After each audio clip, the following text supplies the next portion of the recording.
மாண்புமிகு பேரவைத் தலைவர் அவர்களே, தமிழ்நாட்டில் மட்டுமல்ல இந்தியா முழுவதிலும் உள்ள கிராமப்புற மக்களுடைய வாழ்வாதாரத்தை, மாநிலங்களின் நிதி கட்டமைப்பை, உள்ளாட்சி அமைப்புகளின் சுய சார்புத்தன்மையை, கிராமப்புற மகளிருக்கான வேலைவாய்ப்பை குலைக்கும் வண்ணம் ஒன்றிய அரசு தலைமையில் நிறைவேற்றியுள்ள மகாத்மா காந்தி ஊரக வேலை உறுதி திட்டத்திற்கு மாற்றாக கொண்டு வந்துள்ள புதிய திட்டம் குறித்து இந்த பேரவையில் தங்கள் அனுமதியோடு சில முக்கிய விவரங்களை தெரிவிக்க விரும்புகிறேன்.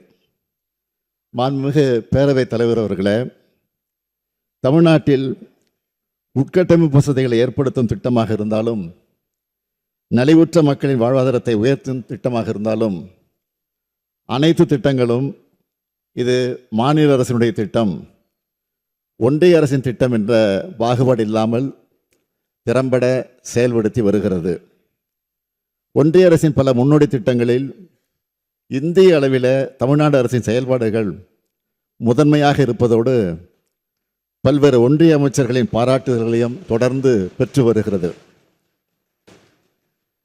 இருப்பினும் ஒன்றிய அரசு தமிழ்நாட்டை வஞ்சிப்பதையே கொள்கையாக கொண்டுள்ளது என்பதை நாம் தொடர்ச்சியாக கண்டு வருகிறோம்.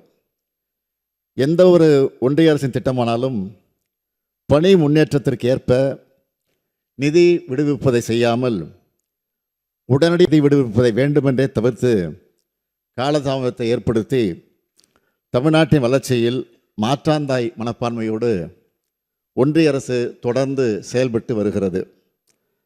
மகாத்மா காந்தி தேசிய ஊரக வேலை உறுதி திட்டத்திலும் கடந்த ஆண்டுகளை ஒப்பிடுகையில் 2025-26 ஆண்டில் தொழிலாளர் மதிப்பீடு மற்றும் நிதி ஒதுக்கீடு மிகவும் குறைவாகவே வழங்கப்பட்டுள்ளது. எடுத்துக்காட்டுக்கு, மகாத்மா காந்தி தேசிய ஊரக வேலை உறுதி திட்டத்தில் 1026 கோடி ரூபாய் ஊதியத்திற்கான தொகையையும் 1087 கோடி ரூபாய் பொருட்கூறுக்கான தொகையும் இன்று வரை விடுவிக்கப்படாமலேயே உள்ளது.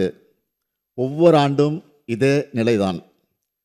வீடுகளுக்கு குடிநீர் இணைப்பு வழங்கும் உயர்நீர் திட்டத்திலும் இதுவரை 3112 கோடி ரூபாய் நிதி விடுவிக்கப்படாமல் பல மாதங்களாக நிலுவையில் உள்ளது. பிரதம மந்திரி கிராம சாலை திட்டத்தில் 516 கோடி ரூபாய் இன்னும் நிதி விடுவிக்கப்படாமல் உள்ளது. இப்படி இவர்கள் தாமதிப்பதால் பாதிக்கப்படுவது யார்? தமிழ்நாட்டின் கிராமப்பகுதியில் வாழக்கூடிய எளிய மக்கள் மற்றும் விவசாயிகள்தான். நம் மாநிலத்தின் மீது ஏன் இந்த ஓர வஞ்சனை என்றுதான் நாம் கேட்கிறோம். இந்த வஞ்சனையை எல்லாம் விஞ்சக்கூடிய அளவுக்கு தற்போது ஒன்றிய அரசு கிராமப்புற ஏழை எளிய மக்களின் வாழ்வாதாரத்தை அடியோடு வேதவிக்கக்கூடிய வகையில் மகாத்மா காந்தி தேசிய ஊரக வேலை உறுதி திட்டத்தினை மாற்றி அதற்கு பதிலாக வளர்ச்சியடைந்த இந்தியா ஊரக வேலைவாய்ப்பு உறுதி மற்றும் வாழ்வாதார திட்டம் என்று தமிழ் பொருள்படும் பிபிஜிஆர் ராம்ஜி என்ற புதிய திட்டத்தினை அறிமுகப்படுத்தி உள்ளது. ஏற்கனவே இருந்த மகாத்மா காந்தி தேசிய ஊரக வேலை உறுதி திட்டம் தமிழ்நாட்டில் சிறப்பாக செயல்பட்டு ஊரக பகுதிகளில் பதிவு செய்யப்பட்ட ஒவ்வொரு குடும்பத்திற்கும் 100 நாட்கள் வேலையை உறுதி செய்தும் சராசரியாக ஒவ்வொரு ஆண்டும் 65 லட்சம் குடும்பங்களைச் சேர்ந்த 74 லட்சம் தொழிலாளர்கள் தங்கள் உடல் உழைப்பை தந்து பயன்பெற்று வந்தனர். இதில் 85 விழுக்காட்டுக்கு அதிகமானோர் பெண்கள் என்பது குறிப்பிடத்தக்கது. இந்நிலையில் புதிதாக அறிமுகப்படுத்தப்படும் பிபிஜி ராம்ஜி திட்டத்தை அறிமுக நிலையிலேயே நமது நாடாளுமன்ற உறுப்பினர்கள் கடுமையாக எதிர்த்திருக்கிறார்கள். அனைத்து எதிர்க்கட்சிகளும் ஒன்றாக குரல் எழுப்பியிருக்கிறது. எனினும் மக்கள் குரலை மதிக்காத ஒன்றிய அரசு அந்த திருத்த சட்டத்தை நிறைவேற்றிவிட்டது. இந்த புதிய திட்டமானது மக்களின் தேவையின் அடிப்படையில் அமைக்கப்படவில்லை. இது குறித்து நான் ஏற்கனவே மாண்புமிகு பிரதம அமைச்சர் அவர்களுக்கு கடந்த 18/12/2025 அன்று கடிதம் எழுதியிருக்கிறேன்.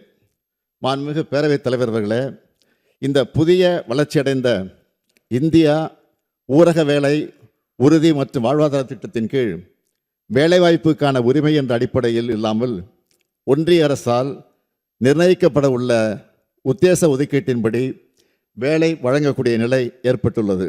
எனவே தங்கள் அனுமதியோடு இப்பேரவையில் பின்வரும் தீர்மானத்தை நிறைவேற்றி தருமாறு கேட்டு நான் முன்மொழிகிறேன். தீர்மானம்: மகாத்மா காந்தி தேசிய ஊரக வேலை உறுதி சட்டம் 2005 படி கிராமப்புற மக்களின் வேலைக்கான உரிமை நிலைநாட்டப்பட வேண்டும் என்றும் மக்களின் வேலைக்கான தேவைக்கேற்பவும் மகாத்மா காந்தி தேசிய ஊரக வேலை உறுதி திட்டத்தின் மாநில செயல்திறன் அடிப்படையிலும் தொடர்ந்து நிதி ஒதுக்கீடு செய்வது உறுதி செய்யப்பட வேண்டும் என்றும் மகாத்மா காந்தி தேசிய ஊரக வேலை உறுதி திட்டத்தின் கீழ் பெரும்பான்மையாக பலனடைந்து வந்த பெண்கள், மாற்றுத்திறனாளிகள், ஆதிதிராவிட மற்றும் பழங்குடியின மக்களின் வாழ்வாதாரம் தொடர்ந்து பாதுகாக்கப்பட சமூக பாதுகாப்பினை உறுதி செய்திட முந்தைய ஆண்டுகளின் ஒதுக்கீட்டிற்கு குறையாமல் ஒதுக்கீடு செய்யப்படுவது உறுதி செய்யப்பட வேண்டும் என்றும் உத்தேச மதிப்பீட்டின் அடிப்படையில் தன்னிச்சையாக ஒன்றிய அரசு நிதி ஒதுக்கீடு செய்யும் என உள்ள தற்போதைய புதிய நடைமுறையை கைவிட்டு ஏற்கனவே மகாத்மா காந்தி தேசிய ஊரக வேலை உறுதி திட்டத்தின் கீழ் பின்பற்றப்பட்ட வேலைக்கான தேவைக்கேற்ப நிதி ஒதுக்கீடு செய்யும் நடைமுறையை தொடர வேண்டும் என்றும், மேலும் கூட்டாட்சி தத்துவத்திற்கு மதிப்பளித்து மாநிலங்களுக்கான ஒதுக்கீட்டினை வேலைக்கான தேவைக்கேற்ப பகிர்ந்தளிக்கும் வழிமுறையை மாநில அரசை வகுத்துக்கொள்ள அனுமதி அளிக்க வேண்டும் என்றும், இப்புதிய திட்டத்தில் மாநில அரசின் நிதி பங்களிப்பு 40% உயர்த்தப்படுகையில் மாநில அரசின் நிதிச்சுமையை கணிசமாக அதிகரிப்பதாக உள்ளது. எனவே புதிய திட்டத்திற்கான நிதி பங்களிப்பு மகாத்மா காந்தி தேசிய ஊரக வேலை உறுதி திட்டத்திற்கான நிதி பங்களிப்பினை போலவே திருத்தி அமைக்கப்பட வேண்டும் என்றும், தேசத்தந்தை மகாத்மா காந்தி அவர்களின் பெயரை நீக்கி பல்வேறு உள்நோக்கங்களை கொண்டு இத்திட்டத்திற்கு வளர்ச்சியடைந்த இந்தியா ஊரக வேலைவாய்ப்பு உறுதி மற்றும் வாழ்வாதார இயக்கம் ஊரகம் பிபிஜி ராம்ஜி என பெயர் மாற்றம் செய்யப்பட்டு உள்ளது. மகாத்மா காந்தி அவர்கள் இந்த தேசத்திற்கு வகுத்து தந்த கொள்கைகளையும் வழிகாட்டிய பாதையையும் எப்போதும் நினைவுகூறும் வகையில் இத்திட்டம் மகாத்மா காந்தி பெயரிலேயே தொடர வேண்டும் என்றும் ஒன்றிய அரசை இப்பேரவை ஒருமனதாக வலியுறுத்துகிறது. மாண்புமிகு பேரவைத் தலைவர் அவர்களே, இந்திய நாட்டின் கிராமப்புற மக்களின் வாழ்வாதாரத்தை பாதுகாத்திட மகாத்மா காந்தி தேசிய ஊரக வேலை உறுதி சட்டம் 2005 விதிமுறைகளின்படியே மகாத்மா காந்தி தேசிய ஊரக வேலை உறுதி திட்டம் தொடர்ந்து செயல்படுத்தப்பட வேண்டும் என்ற வகையில் மேற்படி தீர்மானத்தை இந்த சட்டப்பேரவையில் நிறைவேற்றி தர வேண்டும் என்று அனைத்து உறுப்பினர்களையும் தங்கள் வாயிலாக கேட்டு அமைகிறேன். நன்றி.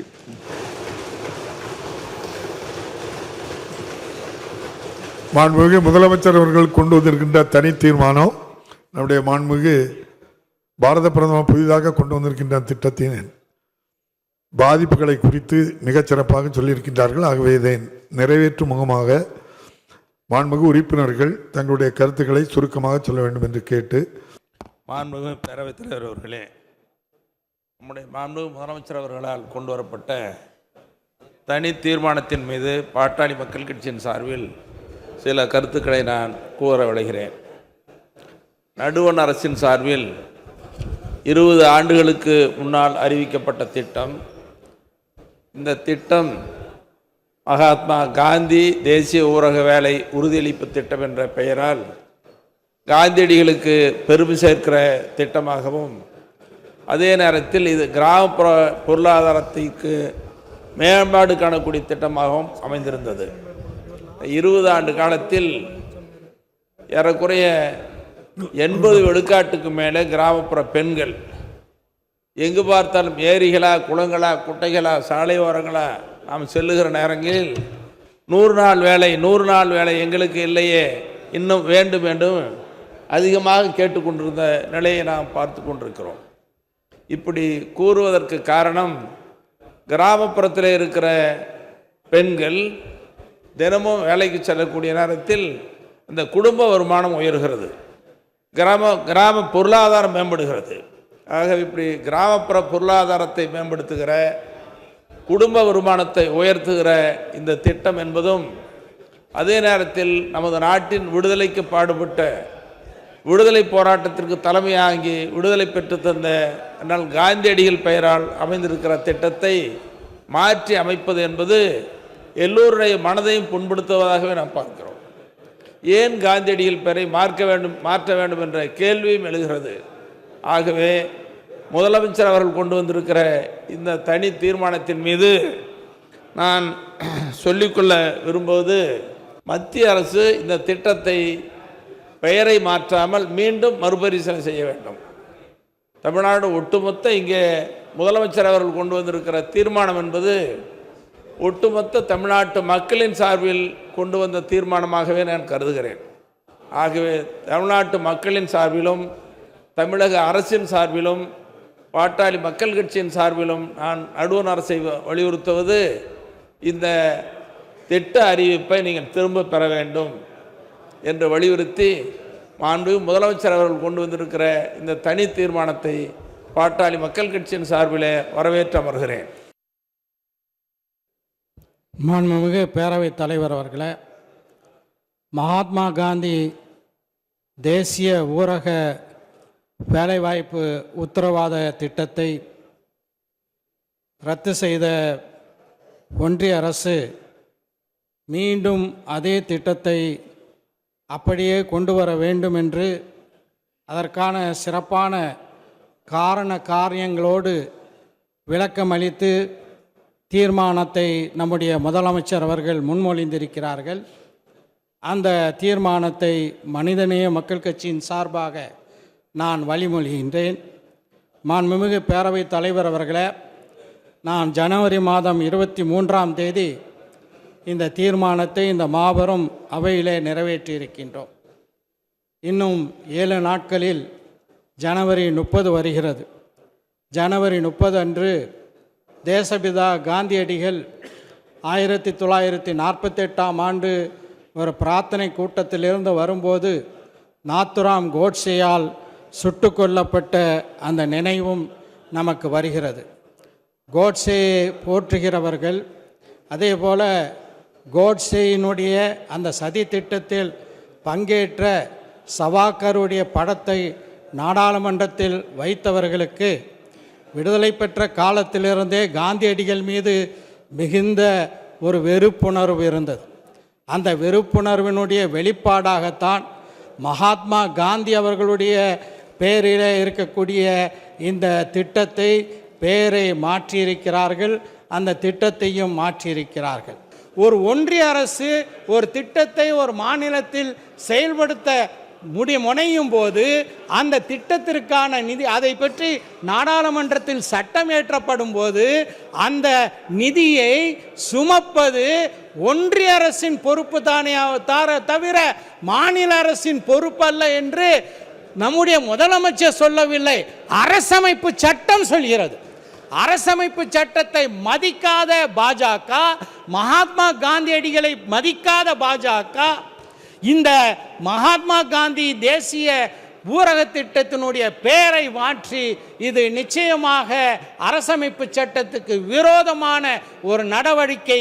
அதற்கு எதிரான வலிமையான முன்னெடுப்புகளை அவைக்கு வெளியிலேயும் திராவிட முன்னேற்ற கழகத்தின் தலைமையிலான கூட்டணி கட்சிகளை எல்லாம் அணிவகுத்து ஒரு மிகப்பெரிய போராட்டத்தை திராவிட முன்னேற்ற கழகம் நடத்தியது. இன்று இந்த மாபெரும் அவையில் இந்த தீர்மானத்தை நிறைவேற்றுகிறோம். ஆக ஊரக மக்களினுடைய உரிமைகளை, பெண்களினுடைய உரிமைகளை, அரசமைப்பு சட்டம் தந்திருக்கக்கூடிய உரிமைகளை பறிக்கக்கூடிய இந்த விபி ஜி திட்டம் ஒழிக்கப்பட வேண்டும், திரும்ப பெற வேண்டும். அந்த தீர்மானத்தை முழுமனதாக மனிதநேய மக்கள் கட்சியின் சார்பாக ஆதரித்து விடைபெறுகின்றேன். நன்றி. மாண்புமிகு பேரவைத் தலைவர் அவர்களே, மகாத்மா காந்தி தேசிய ஊரக வேலை உறுதியளிப்பு சட்டம் என்பது, இந்த திட்டம் கிராமப்புறத்தினுடைய பொருளாதாரத்தை மேம்படுத்துவதற்காக, குறிப்பாக பெண்கள் தலை நிமிர்ந்து நடக்க வேண்டும் என்று பல கட்டங்களாக ஆலோசித்து முடிவெடுத்து அறிவிக்கப்பட்ட திட்டம் 2005. மகாத்மா காந்தி பெயரிலே இது வர வேண்டும் என்று எல்லோரும் ஆசைப்பட்டு கொண்டு வந்த திட்டம். உலகம் முழுவதும் மகாத்மா காந்தியை மதிக்கிறார்கள். உலகத்தில் இருக்கிற அத்தனை நாடுகளிலும் மகாத்மா காந்திக்கு சிலை வைக்கிறார்கள். மகாத்மா காந்தியை இந்தியாவினுடைய அடையாளமாக பார்க்கின்றார்கள். எந்த நாட்டினுடைய தலைவர்கள் டெல்லிக்கு வந்தாலும் காந்தி அவர்களுடைய நினைவிடத்திலே சென்று மரியாதை செய்கிறார்கள். அப்படிப்பட்ட மகாத்மா காந்தியினுடைய பெயரை அந்த திட்டத்திலிருந்து எடுத்திருப்பது கண்டனத்துக்குரியது. அதே போல மாநில அரசினுடைய நிதியாக 40% அதிலே கொடுக்க வேண்டும் என்று சொல்லியிருப்பது இந்த திட்டத்தை நீர்த்து போக செய்யக்கூடிய ஒரு முயற்சியாக நான் பார்க்கின்றேன். எந்த மாநில அரசும் 40% நிதியை அதற்கு கொடுத்தால் இருக்கிற நிதி நிலைமையிலே அதை செய்துவிட முடியாது. அப்ப அதையும் அவர்கள் செய்திருக்கிறார்கள். பெயரை மாற்றி இருக்கிறார்கள்.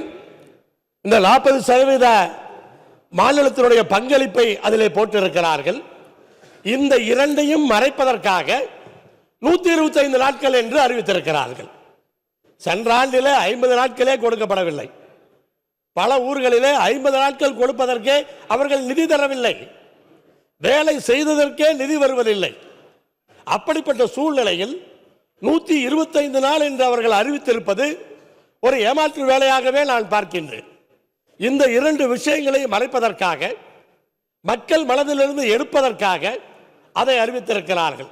அதனால் இதை கண்டித்து இதை மாற்ற வேண்டும் என்று பல குறிப்புகளோடு தீர்மானத்தை மாண்புமிகு தமிழ்நாடு முதலமைச்சர் அவர்கள் கொண்டு வந்திருக்கிறார். இதை ஒன்றிய அரசு ஏற்றுக்கொண்டு நம்முடைய இந்த தீர்மானத்தை அவர்கள் ஏற்றுக்கொள்ள வேண்டும். அப்படி அந்த வகையிலே மாண்புமிகு முதலமைச்சர் கொண்டு வந்திருக்கிற இந்த அரசியல் தனி தீர்மானத்தை கொங்கு நாடு மக்கள் தேசிய கட்சியின் சார்பிலே நான் வரவேற்கிறேன். நன்றி. மாண்புமிகு பேரவைத் தலைவர் அவர்களே, இந்த தீர்மானத்தை இந்தியாவில் எந்த சட்டப்பேரவையிலும் இதுவரை கொண்டு வரவில்லை. மாண்புமிகு முதலமைச்சர் அவர்கள் இந்த திட்டத்துடைய பெருமை, இந்த திட்டத்துடைய அருமை, இந்த திட்டம் எப்படிப்பட்ட ஒரு நோபல் திட்டம் என்பதை அறிந்து இதை கொண்டு வந்திருக்கிறார். தமிழ்நாட்டு மக்களை நலனை யார் காட்டி கொடுத்தாலும் மறைமுகமாகவும் முகமூடி அணிந்தும் புதுடில்லிக்கு அடகு வைத்தாலும், ஆனால் தனி ஒரு தலைவனாக நான் தமிழ்நாட்டை காப்பேன் என்று உறுதியேற்கின்ற மாண்புமிகு முதலமைச்சருக்கு மீண்டும் நாங்கள் நன்றியை தெரிவிக்க கடமைப்பட்டிருக்கிறோம். தமிழ்நாட்டு மக்கள் எல்லாம் எதற்கும் அஞ்சாதவர்கள், தைரியமானவர்கள், ஏழை எளிய மக்களை பாதுகாப்பவர்கள் என்ற வரிசையில் இங்கே படங்களாகவும் படமாக இருக்கின்ற புகைப்படத்தின் மத்தியில் மீண்டும் மீண்டும் தன்னை நிரூபித்து காட்டிக் கொண்டிருப்பவர் தான் நம்முடைய மாண்புமிகு முதலமைச்சர் அவர்கள். ஏனென்றால் தமிழ்நாட்டின் வரலாற்று சிறப்பு மக்கள் விசில் அடிக்கிற குஞ்சுகள் அல்ல, அந்த கூட்டத்தின் தலைவரும் அல்ல, தன்மான தமிழர்களின் தலைவன் என்பதை இந்த தீர்மானத்தின் மூலமாக நிரூபித்து காட்டியிருக்கிறார். இப்படிப்பட்ட உன்னத திட்டத்தை யார் யாரெல்லாம் பாராட்டி இருக்கிறார்கள்? ஒபாமா சொல்லுகிறார் அவருடைய G20 மாநாட்டில், innovative successful model for rural employment and poverty reduction worth emulating of other nations, particularly the G20 meeting with the US official highlighting its positive impact on rural income and a crucial safety net during economical distress. இதை Obama பாராட்டுகிறார். உலக வங்கி பாராட்டுகிறது. இந்த UNDP என்ற தி United nation development program, இப்படிப்பட்ட திட்டங்கள் இந்த தேசத்திலே இல்லை என்று, உலகத்திலே இல்லை என்று சொல்லுகிறார்கள். வேர்ல்டு பேங்க் இதை பற்றி மிகவும் உயர்வாக பேசுகிறது. சரி, இவர்கள்லாம் பேசினார்கள். இந்த திட்டத்தை எந்த ஆட்சி கொண்டு வந்திருக்கிறது? ஒன்றிய ஆட்சி, அதோடைய ராஜகுருவாக இருக்கின்ற LK அத்வானி பேசியிருக்கிறார். அவர் என்ன சொல்லுகிறார் என்றால், தி மன்ரிகா 100 நாள் வேலைவாய்ப்பு திட்டத்தை சொல்லி, which has the said helped empower rural people and review economic growth, million of poor rural household by ensuring 100 days employment of the per year with at least 50% of the worker getting the empowerment on the village என்றார். இதை விட யார் சொல்ல வேண்டும்? அதற்காக தான் நாங்கள் சொல்லுகிறோம், மாண்புமிகு முதலமைச்சர் எடுத்து வந்த இந்த திட்டத்தை, அன்னை சோனியா காந்தியின் கனவு திட்டத்தை நேற்று கூட எங்கள் தலைவர் ராகுல் காந்தி அவர்கள் மக்கள் மன்றத்திலே பேசியிருக்கிறார். இதை ஒருபோதும் திரும்ப பெறாமல் நாங்கள் ஓய மாட்டோம், தொடர் போராட்டங்கள் நடத்துவோம், வெற்றி பெறுவோம் என்று மீண்டும் ஒருமுறை மாண்புமிகு முதலமைச்சருக்கு காங்கிரஸ் பேரியக்கத்தின் சார்பாக நெஞ்சார்ந்த நன்றியை தெரிவித்து, உங்கள் தலைமையில் தமிழ்நாடு ஒளிரும் நிமிர்ந்து நிற்கும், இதில் நாம் வெற்றி பெறுவோம். யார் தமிழ்நாட்டை எந்த வகையில் காட்டி கொடுத்தாலும் மக்கள் அவர்களுக்கு தக்க பாடத்தை புகட்டுவார்கள் என்று சொல்லி விடைபெறுகிறேன். வணக்கம். மாண்புமிகு உறுப்பினர்கள் திரு ER ஈஸ்வரன் அவர்கள், முனைவர் ஜவஹர்லால் அவர்கள், திரு கு சின்னப்பா அவர்கள், திரு கே மாரிமுத்து அவர்கள், திரு மா சின்னதுரை அவர்கள், திரு மு பாபு அவர்கள், திரு GK மணி அவர்கள், திரு கு செல்வ பெருந்தகை அவர்கள், மாண்புமிகு எதிர்க்கட்சியினுடைய துணைத் தலைவர் ஆகியோர் தங்களுடைய கருத்துக்களை தெரிவித்திருக்கிறார்கள். அதற்காக முதலில் அவர்களுக்கெல்லாம் என்னுடைய நன்றியை தெரிவித்துக் கொள்ள விரும்புகிறேன். ஆனால் இன்றைக்கு எதிர்க்கட்சி தலைவர் அவர்கள் பிரதமர் அவர்கள் வருகிற காரணத்தால் அவரை சந்திக்க சென்றிருக்கிறார். இதே கருத்தை அவர் சந்திக்கிற போது எடுத்து சொல்வார் என்ற நம்பிக்கை, எப்படி எதிர்க்கட்சி துணைத் தலைவர்கள் இந்த தீர்மானத்தின் மீது எடுத்து வைத்த கருத்துக்களை அதையே அடிப்படையாக வைத்து நிச்சயமாக வழிமுடிந்து பேசுவார் என்று நான் எதிர்பார்க்கிறேன். நான் மட்டுமல்ல, இங்கு இருக்கக்கூடிய நீங்களும் எதிர்பார்த்து காத்திருக்கிறீர்கள். தமிழ்நாட்டு மக்களும் காத்து கொண்டிருக்கிறார்கள். எனவே எதிர்க்கட்சி துணைத் தலைவர் பேசுகையில் ஏதோ ஒரு தோற்றத்தை உருவாக்கக்கூடிய வகையில் இந்த தீர்மானம் இங்கே கொண்டு வரப்பட்டிருக்கிறது என்ற ஒரு செய்தியை இங்கே எடுத்து சொல்லி பதிவு செய்திருக்கிறார். ஆனால் கிராமப்புற மக்கள் என்ன சொல்கிறார்கள், அதை அவர் முதலில் தெரிந்து கொள்ள வேண்டும் என்று நான் இந்த நேரத்தில் கேட்டுக்கொண்டு, எது எப்படி இருந்தாலும் இதை பற்றியெல்லாம் நான் அதிகம் இங்கே விமர்சனம் செய்ய விரும்பாமல், ஆனால் அதே நேரத்தில் குறை சொல்லி இதை ஒரு தோற்றத்தை கொண்டு வருவதாக சொல்லியிருந்தாலும் அதையும் தயவுசெய்து இங்கே பதிவு செய்யப்பட்டிருக்கிறது. எனக்கு அதை நான் மறுக்கவில்லை. இருந்தாலும் நாம் கொண்டிருக்கக்கூடிய கொள்கைகளை ஏதோ உறுதியாக இருப்பது போல தோன்றுகிறது. அப்படி தோன்றக்கூடிய அதை உறுதி செய்யக்கூடிய வகையில் நிச்சயமாக மாண்புமிகு பிரதமரிடத்தில் எதிர்க்கட்சி தலைவர் அவர்கள் என்று எடுத்துச் சொல்வார் என்ற நம்பிக்கையோடு இந்த தீர்மானத்தை பேரவைத் தலைவர் அவர்கள் நிறைவேற்றி தர வேண்டும் என்று கேட்டுக்கொண்டு அமைகிறேன். நன்றி. மாண்புமிகு முதலமைச்சர் அவர்களின் தீர்மானம் பேரவையின் முடிவுக்கு விடப்படுகிறது. ஏற்போர் ஆம் என்க, மறுப்போர் இல்லை என்க. மறுப்போரே இல்லை என்று கருதுகிறேன். மறுப்போரே இல்லை. தீர்மானம் ஒருமனதாக நிறைவேறியது.